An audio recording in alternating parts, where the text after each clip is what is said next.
안녕하세요. 저는 40대 초반 여자입니다. 심심하다고 생각할 정도로 제 인생에서는 큰 사건들이 일어난 적이 없어요. 병원에 입원할 정도로 다친 적도 없고 경찰서에 가본 적도 없이 무난하게 잘 살아왔던 것 같습니다. 그런 저에게도 아주 폭풍처럼 휘몰아쳤던 엄청난 일이 닥치게 되었죠. 지금은 모두 정리가 되어 이렇게 이곳에 사연까지 남길 수 있을 정도로 마음이 많이 안정되었는데요. 그때는 정말 너무 힘들었고 제 인생이 완전히 바닥까지 갈 수도 있는 상황이었으니 지금 생각해도 아찔하네요. 제 기막힌 이야기 한번 들어봐 주시겠어요? 저는 작은 회사를 다니다가 30 초반에 동네 번화가에 화장품 가게를 열게 되었어요. 정말 감사하게도 가게가 잘 되어서 지금까지도 같은 자리에서 계속 가게를 하고 있답니다. 10년이 넘은 시간 동안 한 자리에 있으니 친한 단골분들도 정말 많고 근처 상가에서 일하시는 분들과도 두루두루 친하죠. 작게 하는 거지만 이것도 사업이라고 신경 쓸 것도 많고 해야 할 것도 참 많답니다. 그래서 저는 항상 밤늦게까지 문을 열어두고 일을 하곤 했어요. 직장에 다니는 친구들과는 시간도 잘 안 맞아서 점점 만나는 횟수도 줄어들고 주변 상가의 친한 지인들과 수다 떠는 낙으로 하루를 보내곤 했죠. 그래서 연애도 거의 해보지 못한 채 벌써 나이가 40이 넘었더라고요. 부모님도 계속 결혼을 얘기하시고 친구들의 아이들이 벌써 초등학교에 들어가는 걸 보면서 왠지 초조해지기도 했답니다. 하루는 같은 상가에서 남성복 가게를 하는 친한 지인이 은근슬쩍 말을 꺼내더라고요. 언니는 연애할 생각 없어? 우리 가게에 종종 오는 단골이 있는데 사람이 괜찮아 보이더라. 내가 물어보니까 언니보다 3살 어린데 싱글이래. 나이가 40인데 아직도 혼자면 어디 문제 있는 거 아니야? 그럼 언니는 뭐 문제 있어? 요즘은 다 늦게 하잖아. 그냥 편하게 한번 만나봐. 그렇게 소개팅을 하게 됐는데 나이에 비해서 젊고 옷도 깔끔하게 입은 모습에 호감이 느껴졌죠. 그동안 연애를 많이 해봤는지 농담도 하고 편하게 분위기를 이끌어주더라고요. 중소기업에 다닌다고 하는데 6시면 칼퇴근을 한다면서 일이 끝나면 간식거리를 사서 가게로 찾아오기도 하고요. 자연스럽게 주말엔 같이 밥도 먹고 데이트를 하게 되었네요. 그러다 보니 어느새 사귀는 사이가 되어 있더라고요. 워낙 남자친구 쪽에서 리드를 잘해줘서 그런지 모든 게 물 흐르듯이 진행이 된 것 같아요. 제가 아무래도 장사를 오래 해서 여성스러운 성격은 아니거든요. 좀 괄괄한 면이 있는데 남자친구가 워낙 다정하게 대해줘서 싸움이 일어나지 않더라고요. 저보다 나이는 어리고 연봉도 저와 비교도 안 되게 낮지만 이 남자와 결혼해도 친구처럼 잘 살 수 있을 것 같은 느낌이 들더라고요. 그렇게 프로포즈를 받고 결혼까지 하게 되었는데요. 그런데 남편에게는 다른 가정사가 있었어요. 내가 사실은 초등학생 때 부모님이 다 돌아가셨어. 그래서 계속 친할머니랑 살았고 얼마 전에 할머니도 돌아가셨고 왕래하는 친척도 없어. 사실 아주 외롭게 자랐지. 그래서 말인데 결혼식에 내 하객은 별로 없을 것 같아. 그 점이 좀 걱정이네. 그랬구나. 살아온 얘기 들으니 너무 마음이 찡하네. 그동안 외로웠던 만큼 내가 가족이 되어줄게. 결혼식은 그냥 간단하게 하자. 우리 가족이랑 자기 친구 몇 명만 초대해서 스몰 웨딩하면 되지. 난 괜찮아. 친정 부모님은 무슨 재혼도 아니고 결혼식을 그렇게 번갯불에 콩 볶아 먹듯이 하냐고 언짢아 하셨죠. 남편은 모아둔 돈도 없어서 제가 사는 아파트에 들어와서 살게 되었거든요. 저는 남편이 저보다 어리고 제가 금전적으로는 더 나으니까 상관없다고 생각했어요. 젊으니까 둘이 열심히 벌면 금방 일어날 수 있을 거라고 생각했고요. 부모님도 남편이 마음에 딱히 들진 않았지만 제가 나이가 좀 있다 보니 결혼하는 것만으로도 만족스러우셔서 허락을 해주신 것 같아요. 그렇게 제 명의의 아파트에서 신혼살림을 시작하게 되었답니다. 첫 6개월 동안은 여느 신혼부부처럼 아주 달달하게 지냈답니다.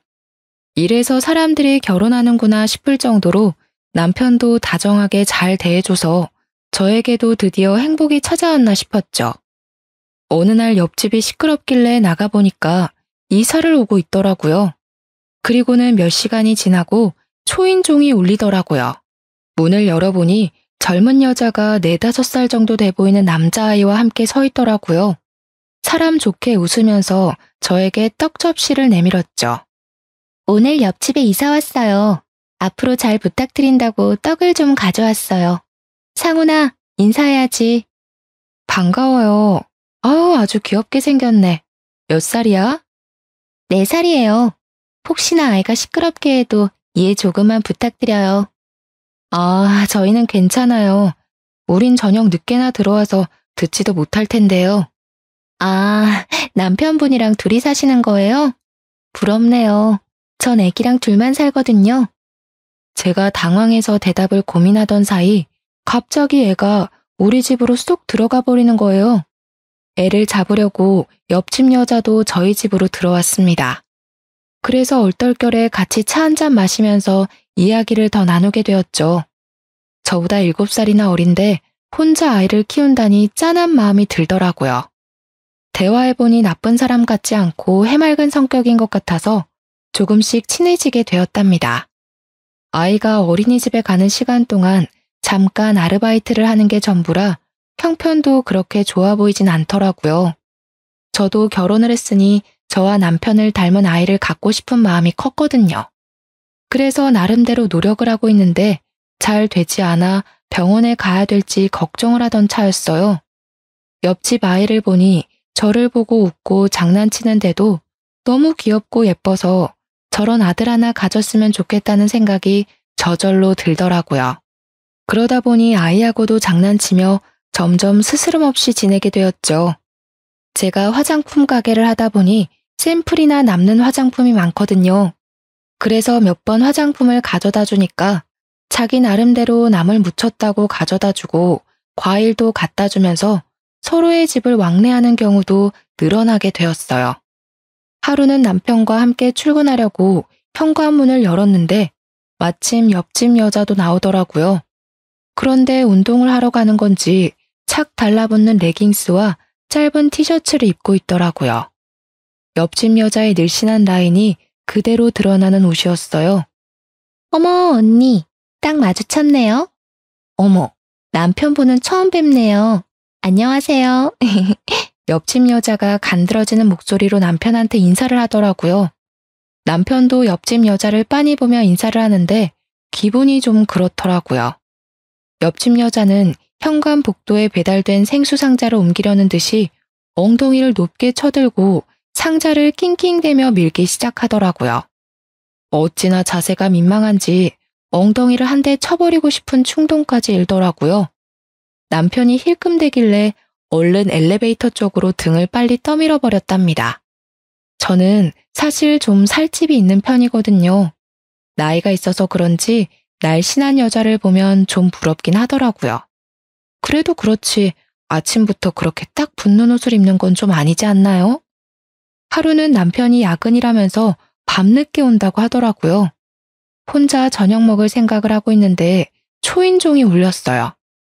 어머 언니, 오늘 내가 요리를 아주 기가 막히게 했는데 내가 손이 아주 커서 양을 너무 많이 한 거 있죠? 바로 우리 언니 생각나더라고. 괜찮으면 우리 집에 와서 같이 저녁 먹어요. 그래서 같이 옆집에 갔는데 주방에 처음 보는 남자가 앉아 있어서 좀 당황했어요. 언니는 처음 보겠다. 우리 사촌 오빠예요. 저 혼자 산다고 자주 도와주러 오거든요. 오늘도 형광등 갈아준다고 왔네요. 오빠가 사람이 진짜 괜찮은데 아직도 여자친구가 없어서 큰일이야. 저는 사촌 오빠라는 남자와 어색하게 인사를 나눴어요. 좀 불편해서 그냥 집에 가고 싶었지만 예의가 아닌 것 같아서 그냥 식탁에 가서 앉았죠. 차려진 걸 보니 식사보다는 안주에 가까운 메뉴가 많더라고요. 역시나 옆집 여자가 술을 들고 왔어요. 마침 우리 아이도 오늘 친정집에 가서 자게 됐거든요. 그래서 오랜만에 사촌 오빠랑 회포 좀 풀려고 그랬는데 언니도 와서 딱 좋네요. 아, 그런데 오빠분 불편하실 것 같은데. 그냥 두 분이서 편하게 드세요. 그냥 난 집에 갈게. 아닙니다. 이경준이라고 편하게 불러주십시오. 이렇게 아름다운 분과 함께 있으니까 전 더 좋은데요. 같이 한잔 하시죠. 사촌 오빠랑 언니랑 아마 동갑일걸요? 둘이 편하게 친구하면 되겠네.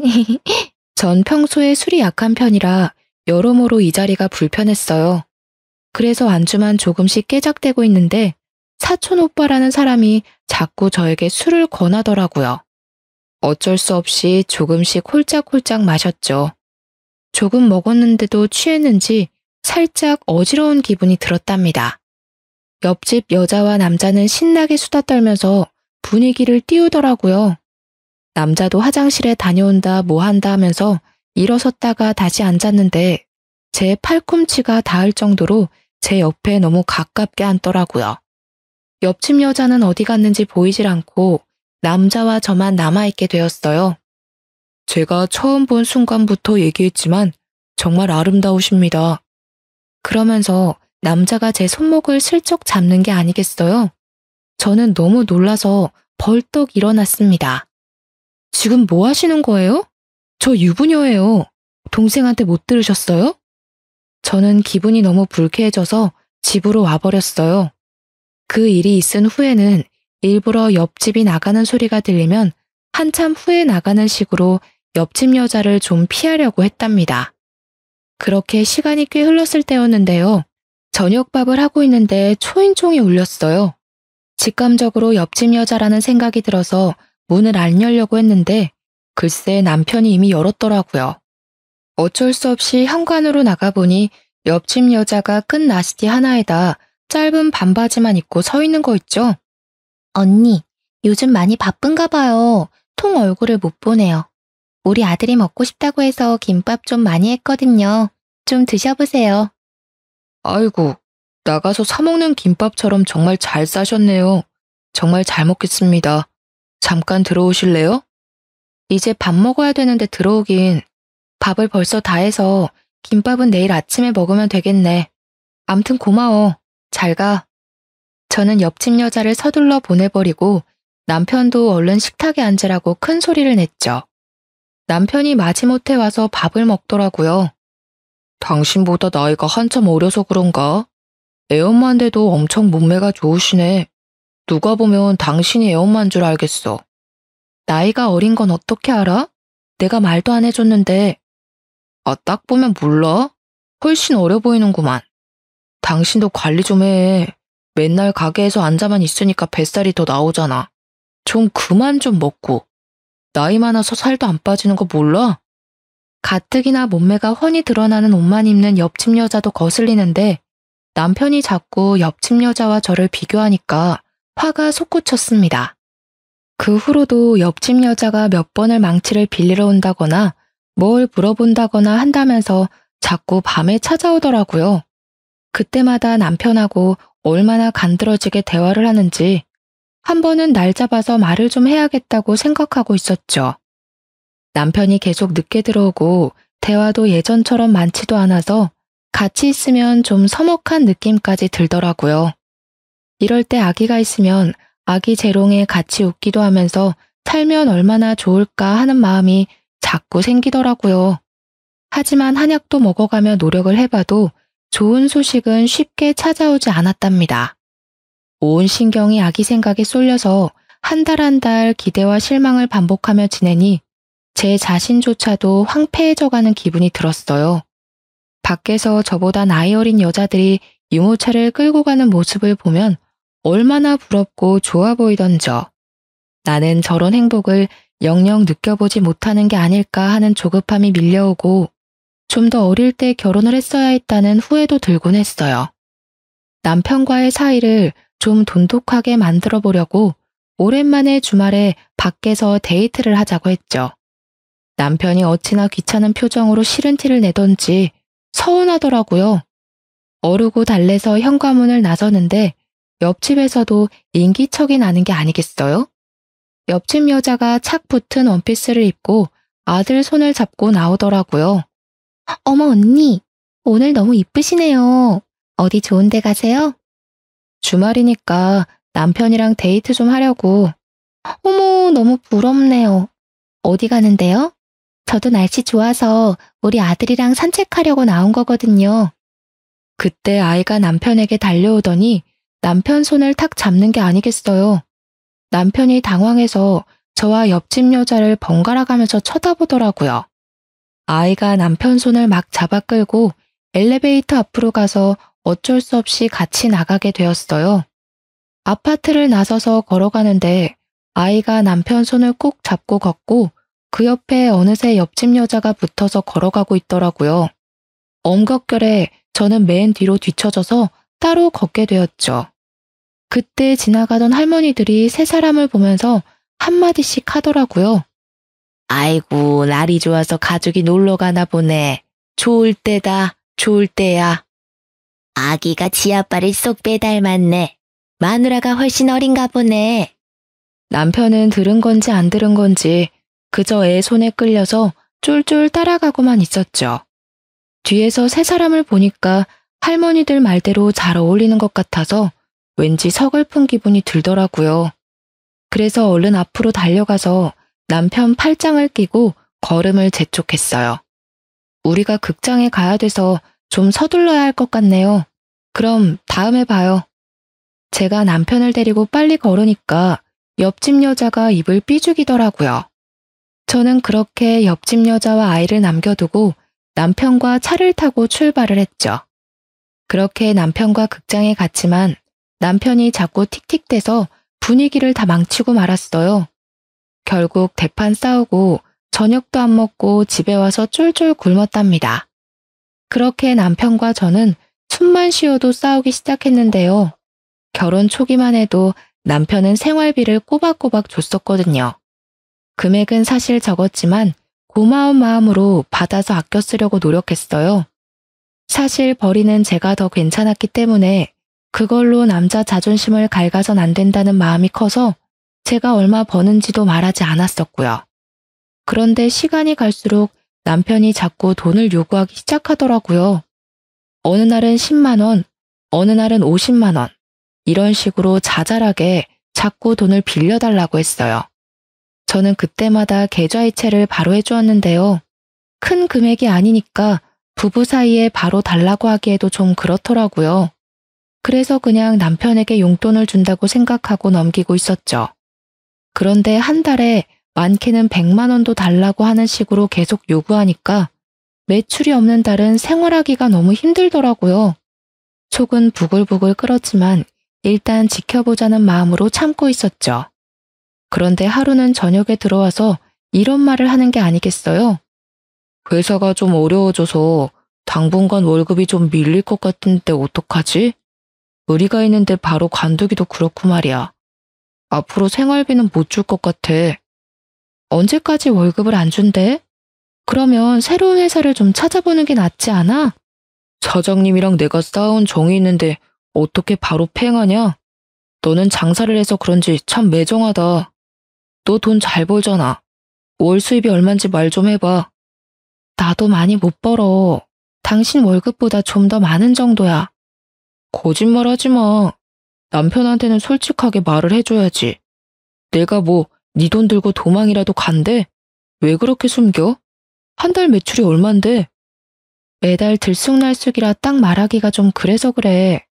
그럼 월급 다시 받을 동안 내가 알아서 생활비 내고 다 할 테니까 걱정하지 마. 그럼 됐지? 아씨, 진짜 비싸게 구네. 대충 얼마인지 말하면 될걸. 네가 이렇게 우리 사이에 벽을 만드니까 그렇게 갖고 싶다는 애도 안 생기는 거 아니야. 그게 무슨 황당한 논리야? 매출 알고 싶어하는 당신이 더 어이없어. 나도 당신 월급 정확히 모르잖아. 생활비도 그동안 30만 원 줬으면서 뭐 얼마나 많이 줬다고. 너 참 사람 은근히 무시한다. 옆집 여자 좀 봐. 말도 얼마나 사근사근하게 하고 남자를 시켜 세워주냐? 가서 좀 배워. 뭐? 지금 말 다 했어? 그리고 당신이 옆집 여자를 얼마나 한다고 그딴 소리를 해. 제가 화를 내자 남편은 짜증을 내면서 얼른 안방으로 들어가 버리더라고요. 맞아요. 생활비 30만 원 받으면서 저녁마다 고기 반찬해서 차려주고 청소며 빨래며 살림도 다 한 게 바로 접니다. 저는 그래도 혼자 일하니까 남편은 회사에서 얼마나 사람들에게 시달릴까 싶어 제가 다 도맡아 했어요. 저보다 나이도 어리지만 그래도 남편이니까 청소기 한 번을 돌린 적이 없어도 대우해 주려고 노력했네요. 그랬더니 점점 도가 지나치더라고요. 집에 오면 고개를 핸드폰에 쳐박고 저를 한번 쳐다보지도 않은 날이 늘어났답니다. 제가 대화를 해보려고 하면 귀찮아하면서 오만상을 찡그리고요. 당연히 아기를 준비하는 과정도 성의가 없었죠. 약속을 미루기 일쑤고 술 먹고 밤 늦게 들어오기도 하고요. 그런 남편의 모습을 보며 저도 점점 마음을 닫게 되더라고요. 늦게 결혼한 만큼 알콩달콩하며 행복하게 살고 싶었는데 이건 집에 청소년 남자애를 키우는 기분이 들기까지 했어요. 제가 원하던 결혼의 모습과는 너무 달라서 이럴 바엔 차라리 예전처럼 혼자 자유롭게 살고 싶다는 마음이 들었죠. 그러던 어느 날 남편의 숨겨진 모습을 보게 된 날이 있었어요. 어김없이 술 냄새를 풍기며 밤 늦게 들어와서는 방으로 들어가려는 제 팔목을 거칠게 잡더라고요. 나 차 좀 바꿔줘. 사고가 나서 차가 없어. 뭔 소리야? 말을 똑바로 해. 차가 없다니. 사고는 언제 났는데 이렇게 멀쩡해? 아무튼 사고 나서 차 폐차시켜버렸으니까 당장 차 좀 한 대 뽑아줘. 당신 능력 있잖아. 응? 야밤에 뭔 홍두깨 같은 소리를 하고 있어. 오늘 아침만 해도 멀쩡했던 차를 폐차시킨 게 말이 돼? 그럼 당신도 병원에 있어야지. 폐차시켰단 증거 있어? 증거 보여줘봐. 아이씨, 무슨 증거야. 누가 꼰대 아니랄까봐 진짜. 야, 하늘 같은 남편이 차 뽑아달라면 알았다고 하면 될 것이지. 뭔 말이 그렇게 많아? 안 되면 할부로라도 사줘. 당장 타고 다녀야 될 거 아니야. 내가 내일 계약할 테니까 당신이 명의만 좀 빌려줘. 말도 안 되는 소리 그만해. 차 사기만 해봐. 당장 급하면 내 차 타고 다녀. 그럼 되잖아. 어이씨, 진짜 더럽게 말 안 통하네. 남편은 갑자기 소리를 지르면서 집안의 물건들을 다 내던지기 시작했어요. 텔레비전부터 시작해서 청소기, 그릇들까지 닥치는 대로 깨부수는데 너무 놀라고 무서웠답니다. 남편이 이렇게 폭력적인 모습이 있는지 전혀 몰랐었는데 눈까지 희번뜩해서 난장판을 치는 걸 보니 내가 생각했던 사람이 아니었다는 생각이 퍼뜩 들더라고요. 저는 울면서 그만하라고 소리를 질렀어요. 남편은 씩씩대며 집안을 휘젓고 다니다가 문을 박차고 나가버리더라고요. 그렇게 남편은 3일 동안 집에 들어오지 않았어요. 저는 혼자서 남편이 부순 물건들을 다 치워야 했죠. 지금도 그때 혼자 울면서 집을 정리했던 기억을 떠올리니 당시에 비참했던 기분이 떠올라 눈물이 날 것 같네요. 저 역시 남편에게 연락도 하지 않았는데 저녁에 집에 가보니 아무 일도 없었다는 듯이 텔레비전을 보고 있더라고요. 그러고는 자연스럽게 저한테 말을 걸고 그 일이 있었던 이전처럼 행동하는 게 아니겠어요? 지금 생각해보면 그때 남편이 하는 대로 넘어갔으면 안 되었는데 바보 같던 저는 사과 한마디 못 받고 그렇게 구렁이 담 넘어가듯이 넘어가는 남편을 받아줬네요.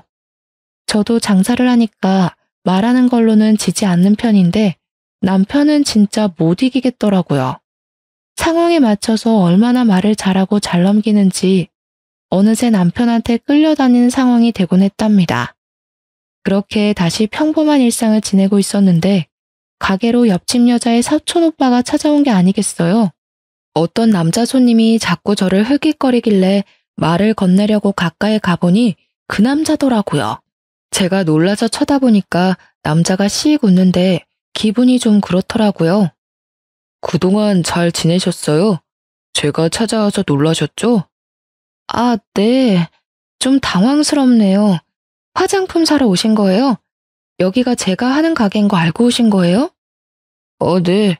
이 근처에 뭐 사러 왔다가 여기서 화장품 가게 하신다고 사촌 동생이 말했던 게 기억이 나서요. 혹시나 들어와 봤는데 딱 여기 계셔서 저도 놀랐습니다. 점심 안 드셨으면 같이 드실래요? 저 혼자 먹으려던 참이거든요. 아, 먹을 시간이긴 한데 전 보통 배달시켜서 간단하게 먹어요. 그러지 마시고 나가시죠. 제가 아주 맛있는 거 사드릴게요. 오늘 날씨가 아주 좋아요. 바람도 쐬고 좋잖아요. 자자, 얼른요. 저도 좀 마음이 답답했었는데 산책하면 좋겠다 싶어 그냥 따라 나섰어요. 근처에 맛있는 식당을 안다면서 저를 이끌더라고요. 그래서 20분 정도를 천천히 걸어가며 얘기를 나눴죠. 주로 남자가 질문하고 저는 짧게 대답만 하는 식이었답니다. 저번에 일이 좀 걸리긴 했지만 옆집 여자에 대해 좀 알고 싶기도 해서 남자를 따라 나선 것도 있었고요. 은근슬쩍 옆집 여자에 대해서 물어봤는데요. 옆집 여자에 대해 얘기해 준 거라곤 혼인신고한 적 없이 아이 아빠와 살다 헤어져서 아이를 키우며 혼자 산다는 이야기였어요. 대부분 이미 알고 있던 거라서 딱히 놀랍지도 않았고 중요한 얘기는 해주질 않아서 좀 김이 빠졌죠. 그날 저녁에 집에 들어갔는데 남편이 옆집 아이와 함께 놀고 있는 게 아니겠어요?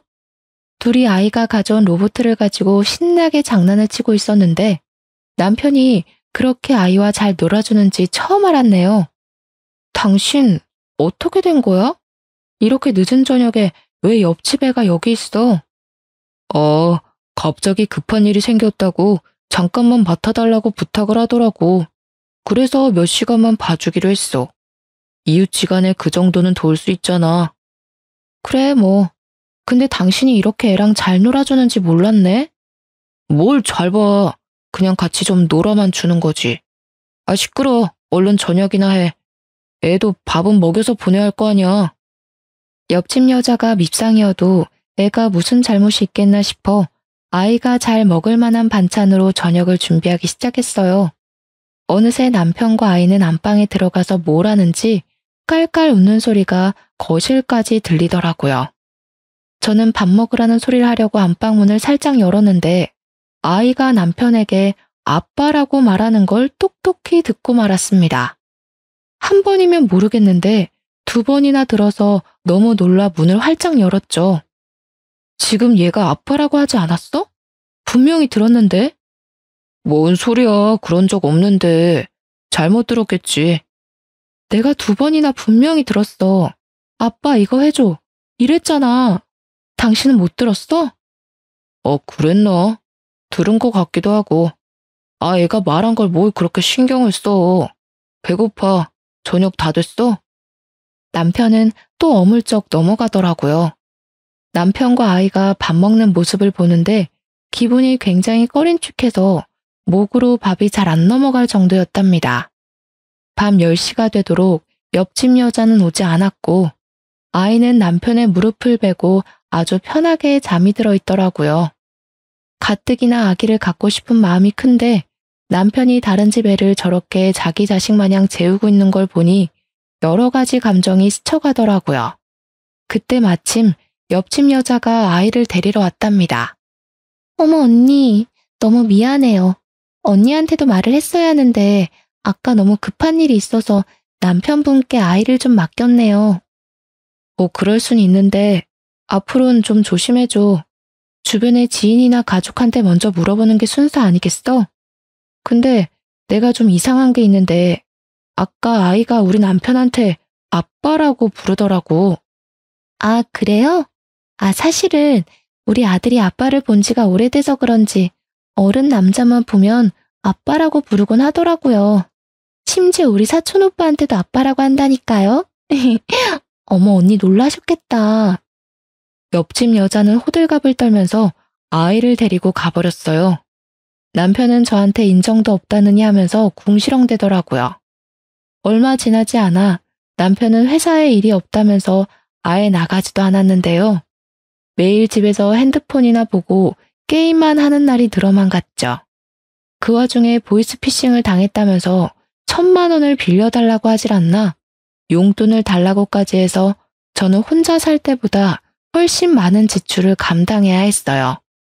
돈을 안 주면 저한테 욕을 하거나 화를 내는 날도 많아져서 저는 지칠 대로 지친 상태였죠. 그렇다고 대출을 받을 순 없으니 저는 더욱 아껴서 생활해야만 했어요. 심지어 가게에서 배달시켜 먹는 밥값도 아까워서 집에서 도시락까지 싸서 다니기까지 했죠. 그런 제 사정은 아는지 모르는지 남편은 비싼 구두나 옷도 사들고 오기도 하고 우연히 핸드폰으로 온 카드 명세서를 봤는데 몇백만 원 단위인 거예요. 저는 머리끝까지 화가 나서 이성을 잃었답니다. 돈도 안 벌면서 카드값이 이게 말이 돼? 당신 미쳤어? 요즘 나도 장사 안 돼서 대출까지 받을 판이야. 대출도 다 재산이야. 받을 수 있으면 좀 받아와. 이왕이면 이 집 담보로 좀 넉넉하게 받는 게 어때? 뭐? 무슨 말도 안 되는 소리야. 당신 돈이 어디서 나서 이렇게 카드를 팍팍 긁어? 이 옷은 또 뭐고? 난 티쪼가리 하나도 못 사 입는데 이거 엄청 비싼 거 아니야? 잔소리 좀 그만해. 맨날 바가지를 긁어대니까 난 네 얼굴만 봐도 지긋지긋해. 이래서 남자가 길을 펴겠어? 그렇게 남편은 또 집을 나가버렸고 이제는 대놓고 외박을 하더라고요. 저도 남편에게 조금의 미련도 남아있지 않아서 들어오던 말던 신경도 쓰지 않았죠. 그러던 어느 날 남편이 제 얼굴에 사진 몇 장을 휙 던지는 게 아니겠어요. 어이가 없어서 사진들을 살펴봤는데 사진 속에는 저와 옆집 여자의 사촌오빠가 나란히 걷고 있는 모습이 담겨 있었어요. 저는 황당한 얼굴로 남편을 바라봤죠. 너 바람났냐? 어떤 놈이야? 어떤 놈이길래 대낮부터 이딴 데를 드나들어? 도대체 무슨 소리야? 그냥 걷는 사진인데 무슨 말도 안 되는 소린데. 그리고 이 남자, 옆집 여자 사촌오빠야. 야, 사진 똑바로 봐. 뒤에 찍혀있는 장소를 보라고. 이렇게 증거가 있는데 발뺌이야? 너 당장 이혼이야. 참나 어이가 없어서. 간판 코딱지만하게 보이는 걸 갖고 우기는 거야? 이딴 걸 지금 증거라고 들이미는 거야? 다른 남자랑 같이 있는 사진이 찍혔는데 뭔 말이 많아. 네가 바람핀 거고 네가 유책 배우자야. 네가 날 배신했고 난 절대 안 봐줄 거니까 변호사나 준비해. 이거 말고도 다른 증거 차고 넘쳐. 이 남자 옆집 여자 사촌 오빠라니까. 내가 옆집 여자 불러올게. 물어보면 되잖아. 저는 옆집 여자에게 연락해서 집으로 좀 와달라고 했죠. 바로 초인종이 울리고 옆집 여자가 실실 웃으면서 집 안으로 들어오더라고요. 옆집 여자가 바닥에 떨어진 사진 한 장을 집어들고 한참 바라봤어요. 어머 언니, 이 사진은 뭐예요? 우리 사촌 오빠랑 바람난 거예요? 어머 웬일이야. 거봐, 이분도 나랑 같은 말을 하시네. 감히 나 몰래 다른 놈을 만나? 내가 무조건 소송 걸 거야. 어쩐지 우리 사촌 오빠가 요즘 만나는 여자가 있다고 하더니 그게 언니였는지는 상상도 못했네요. 아, 그러셔? 그럼 어디 다른 증거도 좀 보여줘봐. 이까짓 거로 소송한다니 머리가 떨어져도 한참 떨어지는 거 아니야? 그럼 이건 어때? 이 정도는 돼야지. 저는 남편 핸드폰으로 동영상 하나를 전송했어요. 동영상을 보기 시작한 남편의 얼굴이 사색이 되어 가더군요. 동영상 안에는 남편과 옆집 여자 그리고 사촌 오빠가 커피숍에서 대화를 나누는 장면이 찍혀져 있었거든요. 아, 진짜 돈 뜯어내기 더럽게 어렵다니까. 이번에 1,000만 원도 간신히 뜯었어. 이 뚱땡이랑 언제까지 살아야 되냐? 역겨워 죽겠어. 빨리 끝내고 싶다 진짜. 조금만 참아 자기. 증거 조금만 더 만들면 바로 작업 들어가자. 나도 우리 자기 그 여자 옆에 두는 거 살떨리기 싫어. 남편과 옆집 여자는 하얗게 질린 얼굴로 서로를 멍하게 바라보고 있더라고요. 저는 남편에게 다가가서 뺨을 아주 세게 때렸어요. 그리고 남편의 멱살을 잡고 거칠게 흔들기 시작했어요. 뭐? 내가 유책 배우자라고? 누가 누굴 배신해? 야, 이 버러지만도 못한 사기꾼아. 네가 어떻게 나한테 이래? 여보, 다 오해야. 이걸 어디서 봤는지 모르겠는데 이건 분명히 조작이야. 난 이 여자를 밖에서 만난 적도 없는데 어떻게 이런 게 찍혀. 이건 날 모함하는 거라고. 개풀 뜯어먹는 소리 하고 있네. 네가 뭐 얼마나 대단한 작자라고 누가 널 모함해. 둘이서 연극하면서 나 하나 바보 천치 만드니까 기분 좋았니? 아주 신났어. 저는 바로 옆집 여자의 머리채를 확 휘어잡고 거칠게 양옆으로 흔들기 시작했어요. 머리카락을 한 움큼 뽑고서는 비명을 지르는 옆집 여자를 바닥으로 밀어버렸죠. 옆집 여자가 고개를 바닥에 박고 덜덜 떨고 있더라고요. 사기칠 위인도 못 되는 이 무식한 것들아. 니네야말로 바닥까지 떨어질 준비해. 언니, 잘못했어요. 한 번만 봐주세요. 너무 살기가 어려워서 그랬어요. 우리 어린 아들을 봐서라도 한 번만 봐주세요. 네? 웃기고 있네. 네 그 애틋한 아들 오늘부로 못 볼 테니까 가거나 해도. 남의 눈에서 눈물 나게 하면 네 눈에선 피눈물 나는 법이라는 걸 확실히 알게 해줄게. 저는 옆집 여자에 대해서 여러모로 이상하다는 걸 느끼고 있었는데 사촌 오빠라는 남자와 밥을 한번 먹은 뒤로 그 남자가 뭘 숨기고 있다는 인상을 강하게 받았답니다. 마침 같은 건물에 흥신소가 있었는데 오며 가며 인사를 했던 기억이 있어서 한번 속는셈 치고 찾아가 보게 되었어요. 사촌 오빠라는 남자에 대한 정보를 좀 찾아달라고 했더니 이틀도 안 돼서 알려주었는데요. 결과가 아주 놀랍더라고요. 그 남자는 옆집 여자와 친척 사이는 당연히 아니었고 사기 전과도 있는 사람이었어요. 저는 바로 남자에게 연락해서 한번 만나자고 했는데 아주 반기면서 바로 약속을 잡더라고요. 커피숍에서 마주한 남자는 아주 사람 좋은 웃음을 지으며 저를 은근한 눈빛으로 바라보는 게 아니겠어요. 그쪽이 누군지 다 알고 왔으니까 솔직하게 다 털어놓는 게 좋을 거예요. 그럼 그쪽은 형은 면하게 해줄 테니까. 지금이 마지막 기회예요. 또 감옥 가고 싶진 않잖아요? 제 말을 들은 남자의 표정이 순식간에 변했어요. 정색을 하고 말을 하는데 완전히 다른 사람 같았답니다. 그 두 사람이 다 짠 거고 저는 아는 게 없어요. 그냥 그쪽이랑 바람만 펴주면 3천만 원 준다고 해서 하게 된 거예요. 우리가 지금까지 뭘 한 것도 없고 난 잘못한 거 없잖아요. 난 빼줘요. 그니까 지금 싹 털어놓고 나한테 협조하라고요. 그리고 두 사람이랑 만났을 때 얘기하는 거 동영상 찍어서 나한테 넘겨요. 남자는 다시 감옥에 가는 게 싫었는지 바로 남편을 배신하고 모든 진실을 털어놓더라고요. 사실 남편과 사촌 오빠라는 그 남자는 20대 때부터 알고 지낸 친구 사이라고 해요. 둘 다 사기죄로 구치소에 갔을 때 만나서 지금까지 서로 사기치는 걸 도와주는 관계였던 거죠. 남편은 반반한 외모 믿고 외로운 여자들한테 접근해서 사귀는 척하면서 돈을 빌리고 사업한다고 투자도 받는 식으로 사기를 치고 다녔다고 해요. 그러다가 소송 이혼을 해서 승소하면 여자의 재산의 절반까지 받을 수 있다는 걸 알게 돼서 작정하고 사기 결혼까지 하기로 한 거죠. 돈을 잘 벌고 재산도 좀 있는 여자들을 찾아다니다가 우연히 옆 가게에서 장사하는 지인에게 제 이야기를 듣게 된 거고요.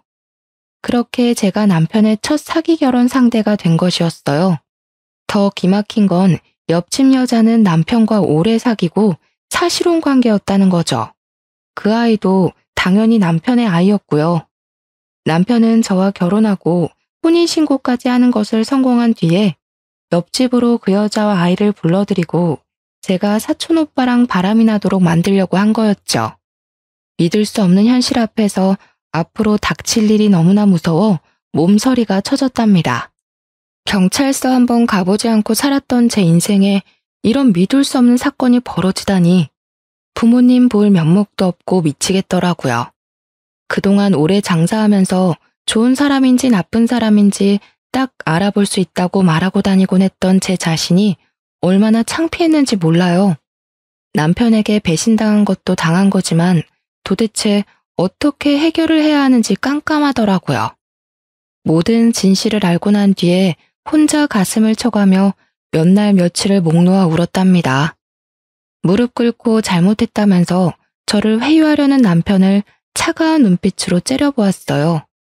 그동안 이 뱀 같은 남자의 새치허에 얼마나 농락을 당했는지요. 그래도 남편이라고 영양제까지 매일 갖다 바치면서 내조하려고 했던 제 자신이 불쌍하고 또 불쌍했어요. 여보, 잘못했어. 내가 머리가 어떻게 됐나 봐. 한 번만 용서해주면 이제 당신만 바라보면서 살게. 우리 이쁜 아기도 낳아서 오손도손 잘 살아봐야지. 아기 같은 소리 하네. 네 친구가 그러더라. 너 정관 수술했다며. 난 그것도 모르고 하루하루를 테스트기에 가며 가슴 졸이고 살았는데 그런 나를 보면서 얼마나 웃겼겠어? 뭐? 오빠, 이 여자 말이 진짜야? 언제 수술했어? 우리 둘째 같자는 말은 다 거짓이었어? 나 둘째 갖고 싶다고 했잖아. 아, 시끄러워. 지금 상황 파악 안 돼? 지금 그딴 말을 왜 하는데? 아주 너네는 천생연분이다. 둘이 감옥 가서 천년만년 잘 살아봐. 지금 도망치려고 해도 소용없어. 이미 밖에 경찰차 다 와 있거든. 때마침 제 신고를 받고 온 경찰이 집 안으로 들어왔어요. 경찰을 본 두 사람이 아연실색하는 꼴이 얼마나 가짠턴죠. 여보, 한 번만 봐줘. 무슨 집안일로 경찰까지 부르고 그래. 여보, 제발. 남편과 옆집 여자는 경찰들한테 질질 끌려서 차에 태워졌답니다. 끝까지 안 가려고 바닥을 기면서 버티는데 아주 못 봐주겠더라고요. 그 후로 두 사람은 사기죄로 나란히 감옥에 들어가게 되었어요. 사촌 오빠라는 남자도 당연히 경찰 조사 끝에 형이 인정되어 구치소에 수감되었고요. 저는 감옥에 있는 남편과 이혼 소송을 진행했고 적지만 위자료도 챙길 수 있었죠. 옆집 여자 상대로 상간녀 소송도 바로 진행해서 옆집에 새들면서 냈던 보증금을 위자료로 모두 받아낼 수 있었답니다. 그게 그 여자의 전 재산이었거든요. 저는 그 이후로 충격이 너무 커서 가게를 좀 쉬었다가 최근에서야 다시 일을 시작했답니다. 이제는 많이 괜찮아져서 이렇게 사연도 보낼 수 있게 되었죠. 따지고 보면 제가 잘못한 건 전혀 없는데 왜 제 인생을 슬픔과 후회로 낭비하고 살아야 하나 생각이 들더라고요. 그래서 툭툭 털어내고 후련하게 저의 인생을 씩씩하게 살아내기로 다짐했어요. 딱히 나쁜 일을 저지르지 않고 평범하게 살았었는데 사기꾼과 결혼을 했었다니 얼마나 기막힌 노릇인지 몰라요. 그 뒤로는 사람을 만날 때 더욱 조심하게 되더라고요. 제 기막힌 사연 들어보시니 어떠셨나요?